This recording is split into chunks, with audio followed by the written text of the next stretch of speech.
Hello everyone, and welcome to the Seaborn Exercises Solutions lecture. In this lecture, we're going to go over the solutions for the Seaborn exercises. Let's go ahead and jump to the Jupyter Notebook to get started.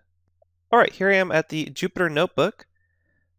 Here we have the data loaded up, and we're going to go ahead and jump to the first plot we wanted to replicate.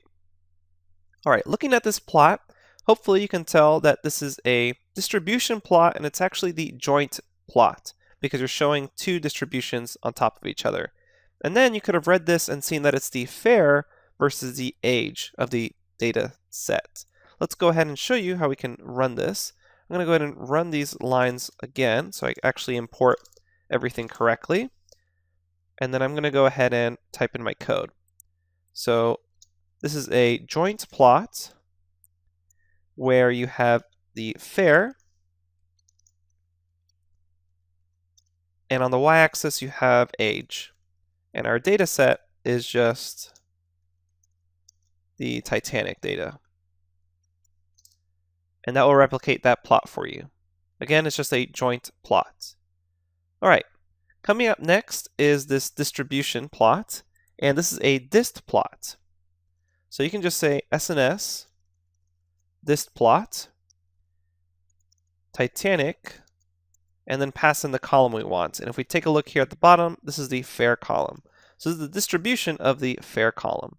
Let me go ahead and put just this line by itself as a new plot. Alright, so this is what you get when you see just SNS dist plot. Something we want to do in order to replicate this plot is remove this KDE. So I'm going to go ahead and say KDE is equal false here. And now we're getting a little closer. Something else to note here is that the color is red, so you can also specify color equals red. Although, as I mentioned in the instructions, you don't have to worry too much about the actual colors. And then there's also less bins here in the fair. So after experimenting with some bins numbers, you can hopefully discover that the bins are around 30 for the plot. And so that's the actual code for the plot. It's just a distribution plot, in this case dist plot, Titanic fair, KD equals false, and then some extra information, red and bins. If you weren't able to get red or the bins argument, don't worry about that. The only thing I'm really concerned about you recognizing is that this was a dist plot with KD equals false on the fair column. Okay, moving on to the next plot. This is clearly a box plot, and it looks like the class is on the x-axis and the age is on the y-axis. Let's go ahead and check that out. In order to do this, all you have to say is SNS.boxplot, pass in the class, and then pass in the age for y, and then the data is equal to the Titanic dataset. And we can go ahead and run that. And one last thing, which doesn't matter if you didn't get it or not, but this actual color scheme is the rainbow color scheme. So we can also specify palette is equal to rainbow. And again, don't worry if you weren't able to get the color to match. I just want you to recognize that it's a box plot and then be able to read the X versus the Y and fill that in. Moving on to the next one.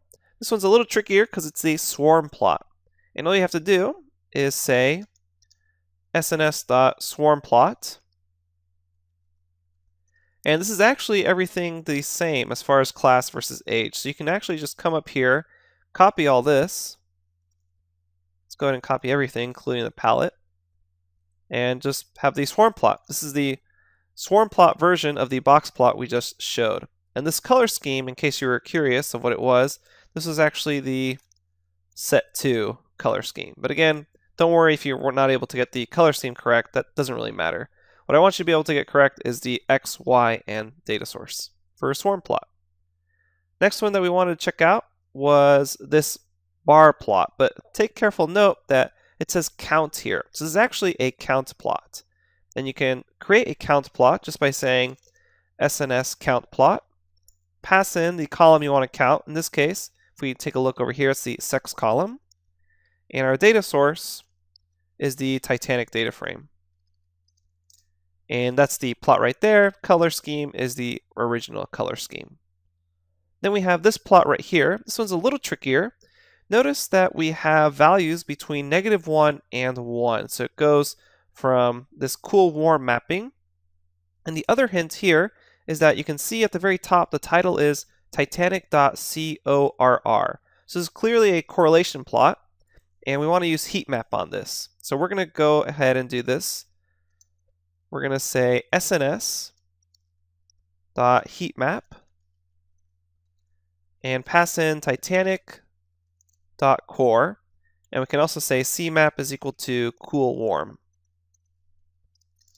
And this is going to replicate that plot. In the solutions notebook, I also added a title on this called plt.title Titanic.corr, close parentheses. And that was actually just to give you a hint as you were looking at the figure as to what the information actually was. All right, let's go ahead and move on to the last plot, which is a little tricky because this one's using facet grid. So this one's going to be done in 2 lines. First off, let's take a look at what we're actually doing. It looks like the columns are sex equals male and sex equals female. So we want to create a facet grid separated by the column sex. So I'm going to say data is equal to Titanic and call is equal to sex. And then I'm going to go ahead and set that equal to G, as we did in the earlier examples. And then I'm going to map, and it looks like this is a histogram. So there's different ways of doing this, but the easiest way is just say plt.hist, and then the argument I actually want to do a histogram of is age. So you could have done that. What you could have also done is to get a similar plot, not exactly the same, is the dist plot. And this would have also shown a KDE on top of this. Okay, I hope you found this interesting, and I hope you found really the true power of Seaborn to create beautiful visualizations in just very few lines of code, as long as you have your data frame set up correctly.